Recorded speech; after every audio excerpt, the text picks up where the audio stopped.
வெளிப்பாடு ஏன் நிறைய சபைகளில் இல்லை? ஏன் நம்மளில் நிறைய பேருக்கு வெளிப்பாடு இல்லை? நிறைய ஊழியக்காரங்கிட்ட ஏன் போன ஜென்ரேஷனில் இருந்த மாதிரி வெளிப்பாடுகள் இல்லை அப்படின்னு கேட்டிங்கன்னா, தேவ சமூகத்தில் உட்காராத சபைக்கு வெளிப்பாடுகள் வராது, அழைப்பு கிடைக்காது, தேவனுடைய ரகசியம் கிடைக்காது. பாருங்க, இயேசுவை சுற்றி 12 பேர் உட்காந்துருக்கான். 12 பேரும் சுற்றி உட்காந்துருக்கான், ஒருத்தன் மட்டும் பக்கத்தில் உட்காந்துருக்கிறான். புரியுதா? எல்லாருமே சுற்றி உட்காந்துருக்காங்க, டிஸ்டன்ஸில் கம்மி தான் உட்காந்துருக்காங்க. ஆனால் எல்லாரை விட க்ளோஸாக யார் உட்காந்துருக்கா தெரியுமா? ஒரே ஒருத்தன் உட்காந்துருக்கான். யார் உட்காந்துருக்கா? யோவான் உட்காந்துருக்கான். அவனுக்கு தான் வெளிப்படுத்தின விசேஷம் கிடைக்குது, அவனுக்கு தான் தேவனுடைய திட்டம் கிடைக்குது, ரகசியம் கிடைக்குது. கர்த்தர் சொல்ல வேண்டியது அவங்ககிட்ட தான் சொல்றார். கர்த்தர் யாருக்கிட்ட சொல்வார்? எல்லாருமே அங்கே சீஷர்கள் தானே. பட் இவனுக்கு மட்டும் என்னங்க ஸ்பெஷல் குவாலிட்டி? எல்லாருமே, இத்தனைக்கும் பிரதான சீஷன் உட்காந்துருக்கிறாரு, 3 பேர் உட்காந்துருக்கிறாங்க. இவங்க அத்தனை பேருக்கும் இல்லாதது ஏன் இவனுக்கு மட்டும் கொடுக்கப்படுது? இவன் எப்பொழுதும் தேவனுடைய பாதத்துக்கு பக்கத்தில் உட்காந்துருக்கிறவன், கிட்ட நெருக்கத்தில் இருக்கிறவன். ஃபஸ்ட்டு இந்த சவுண்ட் இருக்கு பாருங்க, அது கேட்குற டிஸ்டன்ஸ். ஆனால் ரகசியம் வாங்கணும்னு வச்சுக்கோங்களேன், அது கேட்குற டிஸ்டன்ஸில் இருக்கக்கூடாது, யாருக்கும் கேட்காத டிஸ்டன்ஸில் இருக்கணும். நான் சொல்கிறது உங்களுக்கு புரியுதா? ஒரு சவுண்டு உங்களுக்கு கேட்கணும்னா நீங்கள் கேட்குற டிஸ்டன்ஸில் இருக்கணும். ஆனால் ரகசியம் இருக்குது பார்த்தீங்களா, யாருக்குமே கேட்காத டிஸ்டன்ஸில் நீங்கள் கிட்ட இருக்கணும். அப்போ தான் உங்களுக்கு ரகசியம் கிடைக்கும். இன்றைக்கி நம்ம கேட்குற டிஸ்டன்ஸில் இருக்கிறோம், ஆண்டவர் சொல்கிறத கேட்குது, சபையில் பேசுகிறார், சத்தியம் சொல்லித்தரார். ஓ, எங்களுக்கு ஆண்டவர் நிறைய காரியங்களை சொல்லி கொடுத்துருக்கார், பிரைஸ் தி லார்ட், அல்லேலூயா. ஆனால் தேவனுடைய ரகசிய அழைப்பு உங்களுக்கு இருக்குதா? கர்த்தர் உங்ககிட்ட தனிப்பட்ட முறையில் பேசுகிறாரா? கர்த்தருடைய சத்தம் உங்களுக்கு மட்டும் கேட்கக்கூடிய சத்தம் கேட்குதா? அந்த டிஸ்டன்ஸில் நீங்கள் நானும் இருக்கணும். இப்போ பாருங்க, தமஸ்குவுக்கு பவுல் போகிறாரு, போகிற வழியில் தடுக்கி விழுறாரு. விழுந்த உடனே, சவுலே சவுலே நீ ஏன் என்னை துன்பப்படுத்துகிறாய் என்று ஒரு சத்தம் கேட்டது. ஆனால் வசனம் சொல்லுது, அதை சுற்றி இருந்த யாருக்கும் அது கேட்கவில்லை. அப்படின்னா என்ன அர்த்தம்? அப்படின்னா என்ன அர்த்தம்? அவங்களாம் செவிடாயிட்டாங்களா? இல்லை, இவங்க எல்லாரதை விட தேவன் சவுல் கிட்ட நிற்கிறாருன்னு அர்த்தம். அவங்க அத்தனை பேரை விட கர்த்தர் எங்கே நிற்கிறாரு? சவுலுக்கு கிட்ட நிற்கிறாருன்னு அர்த்தம். சத்தம் இடி முழக்க மாதிரி சத்தம் தான், ஆனால் பேசுறது பக்கத்தில் இருந்து பேசுகிறார். அதனால தான் மற்ற எவனுக்கும் அது கேட்கவில்லை. அப்போவே கர்த்தர் சவுலுக்கிட்ட எங்கே வந்துட்டாரு? கிட்ட வந்துட்டார், க்ளோஸ். யாருக்கும் கேட்காத விஷயம் எனக்கு கேட்கணும், யாருக்கும் சொல்லாத விஷயத்தை கர்த்தர் என்கிட்ட சொல்லணும். அந்த ஆசை முதல்ல உங்களுக்கு எனக்கும் இருக்கணும். இந்த ஆசை உங்களுக்கு இருக்குதா? இப்போ இங்கேருந்து நீங்கள் ஒரு டிஸ்டன்ஸ்லேருந்து செய்தி கேட்டுக்கிட்டு இருக்கிறீங்க, ஒரு சத்தம் உங்களுக்கு கேட்குது, நீங்கள் அதில் திருப்தி ஆகி போகிறீங்க. இதோட ஆண்டவர் நிறுத்துறதுக்கு உங்களை கூப்பிட்டாரா? அப்படின்னா நீங்கள் மார்த்தால் கூட்டம். இங்கேருந்து போய் தேவன்கிட்ட வந்து ரகசியமாக பக்கத்தில் கேட்குற கூட்டத்துக்கு நீங்கள் போயிடணும். அந்த டிஸ்டன்ஸ் குறைஞ்சிடணும். ஆண்டவரை எங்கிட்ட என்ன பேசுகிறீங்க, எங்கிட்ட என்ன சொல்கிறீங்க? மார்த்தாள் சொல்லிட்டா. மார்த்தாள் வந்து பயங்கரமாக வசனம் பேசிட்டாங்க. கடைசி நாளில் உயிர்த்தெழுவான், நீ வருகிறவைய கிறிஸ்து நீர்தான், எல்லாம் ஓகே. எல்லாம் சொன்ன பிறகு ஆண்டவர் சொல்கிறாரு, சரி மார்த்தாள், நீ போய்ட்டு மரியாதை வர சொல்லு. அப்போ லாசர் உயிரோடு எழும்புறது நீ பேசுகிற வரைக்கும் நடக்காது, அந்த அம்மாவை போய் வர சொல்லு, மரியாதை வர சொல்லு. ஏன்? மரியாள் வந்தால் தான் ப்ராசஸே முடியும். மரியாள் இல்லாமல் ப்ராசஸ் முடியாது. பல நேரங்களில் கர்த்தர் நம்மக்கிட்ட தான் மிக முக்கியமான பொறுப்பை கொடுத்து வச்சுருக்கிறார். அதை கேட்குற இடத்துல தான் நீங்களும் நானும் இருக்கணும். ஆண்டவர் உங்ககிட்ட அந்த மாதிரி பேசுகிறாரான்னு பாருங்கள். அந்த இடத்துக்கு நம்ம வந்துட்டோமான்னு பாருங்கள். அது இன்னொன்று இருக்கும், இன்னும் க்ளோஸ். எனக்குன்னு ஒரு ஸ்பெஷல் காலிங் இருக்கணுங்க. கர்த்தர் எங்கிட்ட ஸ்பெஷலாக பேசணும். ஒரு வசனம் இருக்குது, சமீபத்தில் அந்த வசனத்தை பற்றி ஆண்டவர் நிறையா பேசிக்கிட்டே இருக்கிறார். என்னென்னா, மத்தேயு சுவிசேஷம் 13ஆம் அதிகாரம் 52வது வசனம் வாசி. அந்த வசனத்தை நல்லா கவனிங்க. தேறின வேதபாரகன் எவனும், உபதேசிக்கப்பட்டு தேறின வேதபாரகன் எவனும். இப்போ உங்களுக்கு இங்கே உபதேசம் கொடுக்கப்படுது, நீங்கள் கேட்டுக்கிட்டு இருக்கிறீங்க. உபதேசிக்கப்பட்டு தேறின வேதபாரகன் எவனும். ஒரு காலகட்டத்தில் நீங்கள் வசனத்தில் தேறினவர்களாய் மாறுவீர்கள். மாறணும். ஏன்னா பெராயா பட்டணத்தார் தெசலோனிக்கேயர்ல என்ன செஞ்சிருக்கிறாங்க? தேறின்னு இருக்கிறாங்க. அப்படி நீங்கள் நானும் மாறணும். அதுக்கு தான் ஆண்டவர் சொல்றாரு, தேற முடியாதுன்னு சொல்லலை, தேறின வேதபாரகன் எவனும். அந்த இடத்துக்கு நீங்கள் வந்துட்டீங்க, அதுக்கப்புறம் நடக்கிற ப்ராசஸ் தான் இப்போ நான் சொல்கிறேன். தேறின வேதபாரகன் எவனும் தன் பொக்கிஷத்திலிருந்து, பொக்கிஷம்னா என்ன, அவனுக்கு கிடைச்சது, இது வரைக்கும் உங்களுக்கு கிடைச்ச பொக்கிஷம், உங்ககிட்ட ஆண்டவர் பேசினது, நீங்கள் எழுதி வச்சது, நீங்கள் படிக்கும் போது கர்த்தர் வெளிப்படுத்தினது, உங்களுக்கு ஜெபிக்கும் போது கர்த்தர் சொன்னது, இந்த மாதிரி நிறையா இருக்குது. தன் பொக்கிஷத்திலிருந்து புதியவைகளையும் பழையவைகளையும் எடுத்து கொடுக்கிற, அது என்ன புதியவைகள் பழையவைகள்? புதியவைகள் என்ன, பழையவைகள் என்ன? இப்போ நீங்கள் இதுவரைக்கும் கேட்டீங்க பார்த்தீங்களா, எதெல்லாம் கேட்டுட்டீங்களோ, எதெல்லாம் சொல்லிட்டீங்களோ அத்தனையும் பழசு. ஏன்னா சீக்ரெட் ஓப்பன் ஆயிருச்சு, வெளியே வந்துருச்சு, அது பழசு. இன்னும் என்ன இருக்குது, புதுசு ஒன்று இருக்கு. அதை தேவனிடத்துலேருந்து எடுத்து வாங்கணும். நீங்கள் அதை எடுத்து ஜனங்களுக்கு கொடுக்கணும். கொடுக்கும்போது ஜனங்க சொல்லுவாங்க, இந்த வார்த்தை புதுசாக இருக்குதே, இது வரைக்கும் நான் கேட்டதே இல்லையே, இப்படி ஒரு வெளிப்பாடை நான் பார்த்ததே இல்லைங்கிறான் பாருங்க, அதுதான் உன் கையிலேருந்து வந்த புதுசு. யார் இப்போ நம்ம யாருடைய பிரசங்கமாக இருக்கட்டும், எப்பேற்பட்டவங்களுடைய பிரசங்கமாக இருக்கட்டும், இன்னொருத்தருடைய ரெஃபரன்ஸ் இல்லாமல் பேசவே முடியாது. பவுலே பேசும்போது எத்தனையோ பழைய ஏற்பாட்டை ரெஃபரன்ஸ் என்ன பண்ணுறாரு, எடுக்கிறாரு. இயேசு கிறிஸ்துவே பேசும்போது நிறைய இடத்துல ஏசாயா தீர்க்கதரிசி சொல்லி இருக்கிறானே அப்படின்னு ரெஃபரன்ஸ் எடுக்கிறார். ஆனால் நம்ம கிட்ட இருந்து வந்த புதுசு இருக்கு பாருங்க, அது தனி, அது வெளிப்பாடு.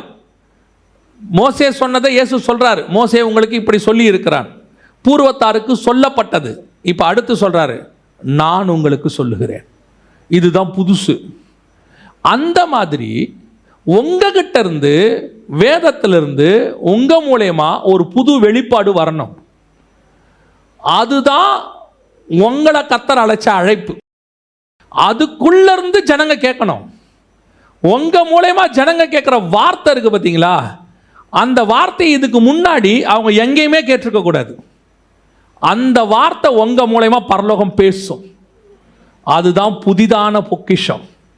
இன்னைக்கு நம்ம பழைய பொக்கிஷத்தில் திருப்தி அடைகிறோம். நான் தப்பா சொல்லலை. அந்த காலத்திலேருந்து, ஸ்பர்ஜன் ஐயா காலத்திலேருந்து, டிஎல் மூடி ஐயா காலத்திலேருந்து, நமக்கு இந்த காலத்தில் இருக்கக்கூடிய வேத பண்டிதர்கள் வரைக்கும் அத்தனை பேருடைய ரெஃபரன்ஸில் தான் நம்ம பேசுகிறோம். இதில் யாரும் இல்லைன்னே சொல்லலை. ஆனால் இதையும் தாண்டி உங்களுக்குன்னு ஒரு பொக்கிஷம் வேதத்தில் இருக்கும். நீங்கள் வாசிக்கும் போது கர்த்தர் வெளிப்படுத்தி கொடுப்பாரு. நீங்கள் வாசிக்கும் போது உங்களுக்குன்னு நீங்கள் யோசிச்சு பாருங்களேன். இந்த புக்கில் 2023 வாசிக்க போகிற உங்களுக்குன்னு ஒரு பங்கை கர்த்தர் எடுத்து வச்சிருக்கிறாராம். இது வரைக்கும் அந்த வெளிப்பாடு யாருக்குமே வரல. நீங்கள் பேசும்போது அந்த வெளிப்பாடு வரும். அப்போ சொல்லுவாங்க, நாங்கள் இத்தனை வருஷம் செய்தி கேட்டிருக்கிறோம், ஆனால் இந்த மாதிரி ஒரு வெளிப்பாடை நாங்கள் கேட்டதே இல்லைம்பாங்க.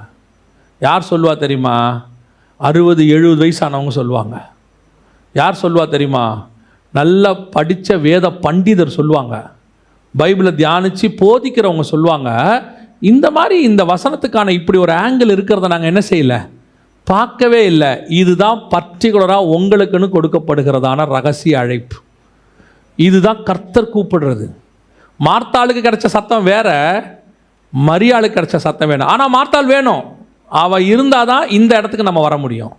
ஆனால் இந்த இடத்துல கர்த்தர் ஏன் நம்மளை கூப்பிட்றாரு தெரியுமா? உனக்குன்னு ஒரு பர்டிகுலராக காரியம் வச்சுருக்கேன். யாருக்கு இது கிடைக்கும் தெரியுமா? அவருடைய பாதத்தில் உட்கார்ந்து இருக்கிறவங்களுக்கு மட்டும்தான் இது கிடைக்கும். அதுக்கு தான் ஆண்டவர் சொல்கிறாரு, மார்த்தா நீ வேலையும் பார்க்குற, அப்பப்போ காதை நீ இங்கேயும் வச்சுக்கிற, உனக்கு சத்தம் கேட்கும். எந்த சத்தம் கேட்கும்? நான் வருகிறேங்கிற சத்தம் கேட்கும். ஆனால் எங்கிட்ட நான் கூப்பிட்டு வர ஒரு குரூப் இருக்குது, அந்த குரூப்புக்கு நானே சத்தத்தை அனுப்புவேன். யோசிச்சு பாருங்கள். இயேசு வரும்போது எக்காலம் துணிக்குது, பிரதான தூதனுடைய சத்தம் இருக்குது, அதையும் தாண்டி தேவனுடைய சத்தம் இருக்குது.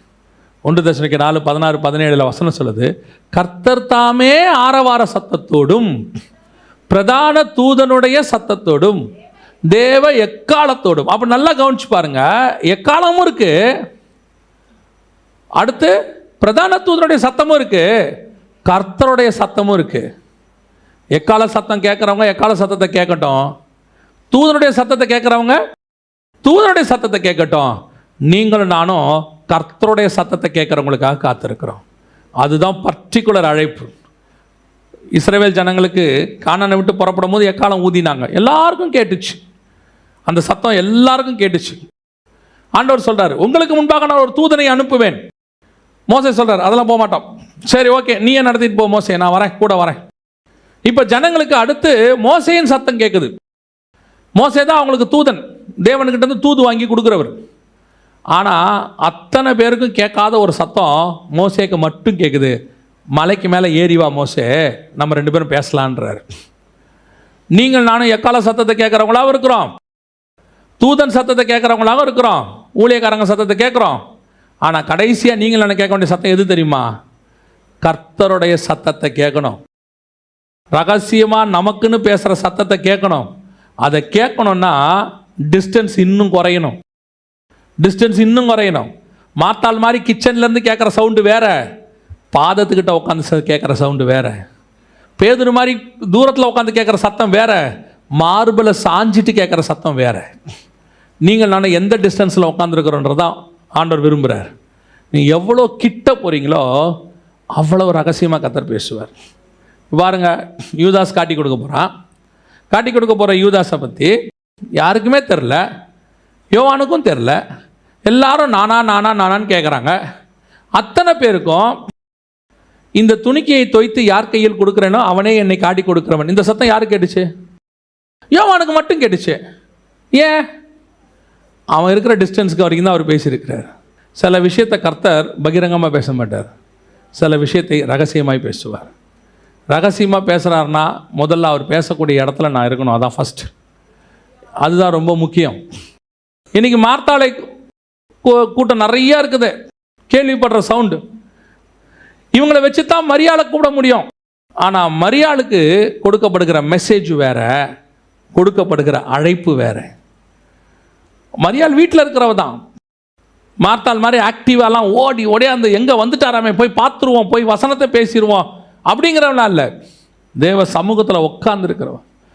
ஒரு காலகட்டத்தில் இந்த செகண்ட் கம்மிங்கை பற்றி இன்ஃபர்மேஷன்ஸ் நிறைய எடுக்கும்போது, அதை எடுத்து உட்காந்து இன்ஃபர்மேஷன்ஸ் எடுக்கணுன்னா கிட்டத்தட்ட மணிக்கணக்கில் நம்ம கம்ப்யூட்டரில் உட்காரணும். ஒரு பீரியடில் நான் சொல்கிறேன், மணிக்கணக்கில் உட்காந்து நைட்டு 10 மணிக்கு கம்ப்யூட்டரில் உட்காந்தோம்னா 11 மணி 12 மணி 1 மணி ஆகும். சில நேரத்தில் சில புக்ஸு படித்தோம்னா காலை 2 மணி 3 மணி கூட ஆகிடும்.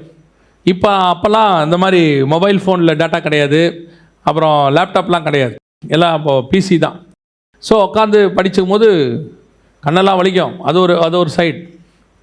இப்படி அலைஞ்சி திரிஞ்சு பரபரப்பாக இருக்கும். ஆண்டவர் கேட்டார் ஒரு காலகட்டத்துக்கு பிறகு, இவ்வளோ தூரம் டைம் இதில் ஸ்பெண்ட் பண்ணுறிய, எவ்வளோ தூரம் என் கூட டைம் ஸ்பெண்ட் பண்ணுற? காலைல ஜோம் பண்ணுறோம், பைபிள் வாசிக்கிறோம், சரி. ஆனால் ஒரு கம்ப்யூட்டரில் உட்காந்தா 3 மணி நேரம், ஒரு புக்கு படிக்க ஆரம்பித்தா 4 மணி நேரம், முழு புக்கு 236 பேஜ் இருக்கும், அப்படியே டோட்டலாக படித்து முடிக்கணும். நடுவில் ஒரு பிரேக் 2 பிரேக் தான், அப்படியே எடுத்து படிச்சிருது இன்ட்ரெஸ்டாக. பாண்டவர் கேட்டார், இந்த அளவுக்கு நீ என் சமூகத்தில் உட்காரலையே. நான் சொல்லுவேன், அன்னைக்கு உட்கார்ந்த போது எவிடன்சஸ் கிடச்சிச்சு நிறையா, அதோட பைபிளோட கம்பேர் பண்ணி பேச முடிஞ்சிச்சு. ஆனால் அதை ஆண்டவர் சொன்ன பிறகு அந்த எவிடன்ஸ் எடுக்கிற டைமை விட்டுட்டு அதற்கு பிறகு எவ்வளோக்கு எவ்வளோ முடியுமோ அவ்வளோக்கு எவ்வளோ தேவ சமூகத்தில் உட்காரும் போது நான் சொல்லுவேன், புதிய காரியங்கள் கிடைச்சிச்சு. எவிடன்ஸ் கிடைக்கிறதுக்கும் வெளிப்பாடு கிடைக்கிறதுக்கும் வித்தியாசம் இருக்குது. இந்த வெளிப்பாடுகள் கிடைக்க ஆரம்பிச்சிச்சு. ஆனால் பெரிய ஆச்சரியம் என்ன தெரியுமா? இது கிடைக்க ஆரம்பிச்சிச்சு, எவிடன்ஸை ஆண்டவர் ஆட்களை வச்சு தானாக கொடுக்க ஆரம்பித்தார். அதுக்குரிய ஆட்களை கர்த்தர் எழுப்பினார். ஆனால் இப்போ நம்ம செய்கிற காரியம் என்ன தெரியுமா? எவிடன்ஸுக்கு பின்னாடி போகிறதே இல்லை, தேடுறதே இல்லை. ஆண்டவர் கொடுக்குறாரு, ஒவ்வொன்றும் கொண்டு வந்து கொடுக்குறாரு. ஆனால் நாம் செய்ய வேண்டியது தேவ சமூகத்தில் உட்கார்ந்துருக்கிறது. ஒரு காலகட்டத்தில் பார்வோனோடு கூடும் அவன் சேனைகளோடு கூடும் செங்கடலோடும் பேசிக்கிட்டு இருந்த மோசேயை ஆண்டவர் சொல்கிறாரு, ஜனங்களோட பேசினது போதும், நீ எங்கே வந்துரு, ஏன் கூட வந்துரு. பார்வோனோட பேசும்போது செங்கடல் பிளக்கும், பார்வோனோட பேசும்போது அற்புத அடையாளம் நடக்கும், இதெல்லாம் நடக்கும். ஆனால் ஒன்று தெரியுமா? நீ மலைக்கு மேலே வந்தால் தான் பிரமாணம் கிடைக்கும். கீழே அற்புத அடையாளங்கள் எல்லாம் நடக்கும், பார்க்கறதுக்கு சூப்பராக இருக்கும், ஊழியம் அப்படி இருக்குது இப்படி இருக்குங்கம்பாங்க. ஆனால் தேவ சமூகத்தில் உட்காரும் போது மட்டும்தான் ஆண்டவருடைய இருதயத்திலிருந்து வெளிப்படக்கூடிய காரியங்கள் உன் கையிலே கிடைக்கும். அதுக்கு தான் கர்த்தர் உங்களை என்னையும் கூப்பிட்டுருக்கிறார். இது தேவையில்லைன்னு அர்த்தம் இல்லை. அடுத்த லெவலுக்கு போயிடணும். அடுத்த இழுக்கிற இடத்துக்கு நீங்கள் நான் வந்துடணும். வெறும் மார்த்தாள் இழுக்கிற இடத்துல மட்டும் இருக்கக்கூடாது. மார்த்தாளை இழுத்தா யார் வரணும்? மரியாள் வரணும். அடுத்த ரேஞ்ச் வரணும். அதுக்கு தான் கர்த்தர் உங்களை என்னையும் கூப்பிட்டுருக்கிறார். இன்னைக்கு நீங்களும் நானும் மார்த்தாள் இடத்துல இருக்கிறோமா, மரியாள் இருக்கிற இடத்துலமான்னு பார்த்துக்கணும். வெறும் கேட்குற சத்தத்தில் திருப்தி ஆகாதீங்க. சிலர் சொல்லுவாங்க, செய்தி கேட்டோம், நல்லா இருந்துச்சு, பிரயோஜனமாக இருந்துச்சு, நல்லது, இது மார்த்தாள் இடம். அடுத்து நீங்கள் எங்கே போகணும் தெரியுமா? ஆண்டவரே, எங்கிட்ட ரகசியமாக என்ன பேசுகிறீங்க, எங்கிட்ட தனிப்பட்ட முறையில் என்ன சொல்கிறீங்க? வெறும் கேட்கிறவர்கள் மனுஷ சத்தத்தை மட்டும் கேட்குறவங்களா இருக்கக்கூடாது, தேவ சத்தத்தை கேட்குறவங்களா மாறணும். அதுக்கு தான் நீங்கள் செய்தி கேட்குறீங்க, அதுக்கு தான் சபைக்கு வரீங்க, அதுக்கு தான் பைபிள் வாசிக்கிறீங்க, அதுக்கு தான் ஜெபம் பண்ணுறீங்க. இதிலையே திருப்தி அடைஞ்சிடக்கூடாது. இதை விட அடுத்த லெவலுக்கு போகணும். சரி, ஆண்டவர் மார்த்தாளை கூப்பிட்டார். இப்போ என்னை இழுத்துக்கொள்ளும், ஓடி வருவோம். மார்த்தாளை கூப்பிட்டாரு, மரியாள் வந்தாங்க. ஆனால் மார்த்தாளுக்கு சவுண்டு, மரியாளுக்கு தேவனுடைய பிரத்யேக சத்தம். மூணாவது இன்னொரு கேட்டகரி இருக்குது, அது பாருங்க. இப்போ மரியாளை தானே கூப்பிட்டாரு, நடந்தது என்ன பாருங்க, வாசிங்க 31வது வசனம், 11-31 வாசிங்க. வீட்டிலே அவளோடு கூட இருந்து அவளுக்கு ஆறுதல் சொல்லி கொண்டிருந்த யூதர்கள் மரியாள் சீக்கிரமாக எழுந்து போகிறதை கண்டு அவர் கல்லறிடத்திலே அழுகிறதற்கு போகிறாள் என்று சொல்லி அவளுக்கு பின்னே போனார்கள். இவங்க எங்கே போனாங்க? மரியாளுக்கு பின்னாடி போகிறாங்க. என்ன நினச்சிட்டு போகிறாங்க? கல்லறைக்கு போகிறோம், எல்லாரும் சாக்கிற இடத்துக்கு போகிறோம், எல்லாம் போகிறது அப்படி தான் போகுது. மரியாளுக்கு பின்னாடி. கர்த்தர் ஏன் மரியாளை கூப்பிட்டார் தெரியுமா? மரியாள் கல்லறைக்கு போக மாட்டா, மரியாள் எங்கிட்ட வருவா. நான் மரியாளை கூப்பிட்டா போதும், ஒரு கூட்டம் தானாக என் பின்னாடி இங்கே வந்துடும். நான் ஒரே ஒரு கீ பர்சனை கூப்பிட்டுருவேன்.